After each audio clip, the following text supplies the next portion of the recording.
নওয়ার্স artistic নওয়ার্স বলে। এই যে আমি মাথা দিয়ে পালং শাক বানিয়েছি। এই যে গরম গরম আম পুদিনার টক বানাচ্ছি। এই যে ভাত কমপ্লিট হয়ে গেছে। এখন মশলা কষাচ্ছি, তাতে বানাবো মাছের ঝোল। এই যে মাছটা ফ্রাই করে রেখেছি। আজকে তো আমাদের স্পেশাল ডে, তাই এটা। আর এই যে দেখুন চাটনি আমার হয়ে গেছে, আমের টক। খুব দারুণ হয়েছে টকটা। এখন মশলাটা করতে গেলে বাস ওর মধ্যে মাছ ছাড়বো এবং মাছের ঝোল শাক হয়ে গেছে। মাথা দিয়ে শাকটাও খুব দারুণ লাগে, আমাকে খুব ভালো লাগে।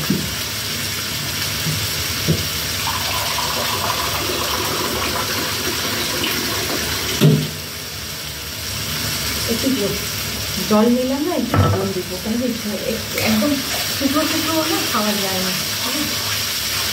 আর বলেছি একটু দই নিয়ে আসতে সামান্য, কালকে দই দেখেছিলাম, দইটা হয়নি, এই জন্য বলেছি একটু সামান্য একটু দই নিয়ে আসতে। তো এই যে আমের টক, দই, মিষ্টির জন্য চিনি দিয়ে দেবো।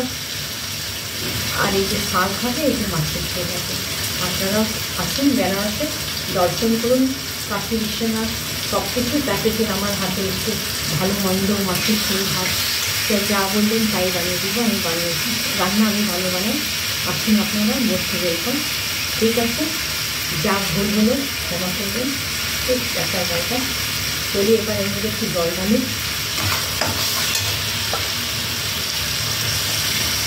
একটু ঝোল বাচ্চাদের খেতে হয়ে যাচ্ছে।